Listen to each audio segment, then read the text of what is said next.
In the past, people worried about the quality of generics or copycats, but what we're seeing now is that the Chinese therapies are often better. Let's look at the hematological breakthroughs, blood cancers. We have some heavy hitters in the notes. Multiple myeloma seems to be a huge area of success. It is. Multiple myeloma has been a major battleground. Look at Fucaso, developed by ISO Bio. It was the first fully human BCMA CAR-T approved globally. Fully human, unpack that. Why does it matter if the CAR-T is human or not? Is there a non-human version? Great question. So CAR-T is a chimera. That's literally what the C stands for, a chimeric. It's a mix of parts. Early CAR-Ts often used mouse-derived proteins to bind to the cancer cells. Mouse proteins, okay. The problem is the human immune system is smart. Eventually, it looks at those CAR-T cells, sees the mouse protein, and recognizes it as a foreign invader, just like a virus. And it attacks the cure. It clears the CAR-T cells out of the body before they finish the job. So your own immune system fights the treatment because it smells a rat. Literally. Exactly. Fucaso uses a fully human structure. It's like wearing a perfect disguise.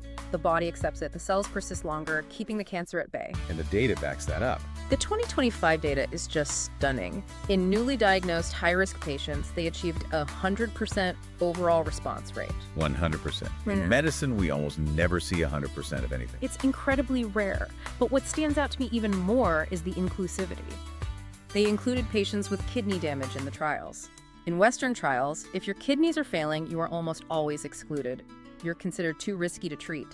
ISO Bio took them in, and the safety profile held up.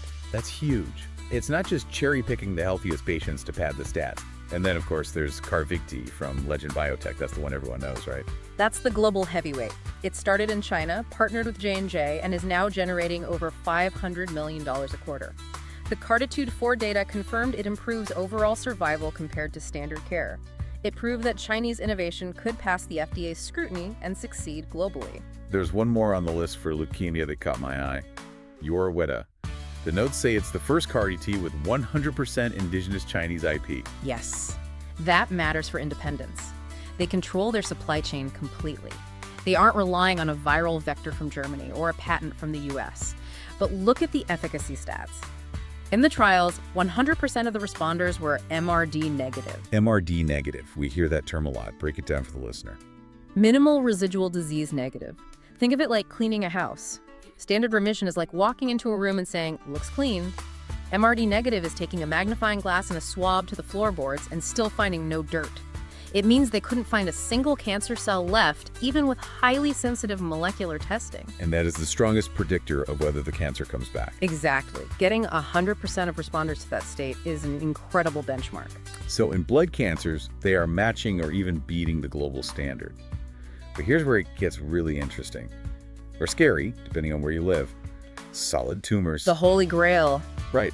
Because as of today, early 2026, the West has approved exactly 0 CAR-T therapies for solid tumors. They work for blood because it's liquid, the cells can float around and find the cancer, but solid masses, stomach, liver, lung, the West has struggled to penetrate those fortresses. But China stands alone here. They do. They're on the brink of the world's first approvals. Let's look at gastric cancer, stomach cancer.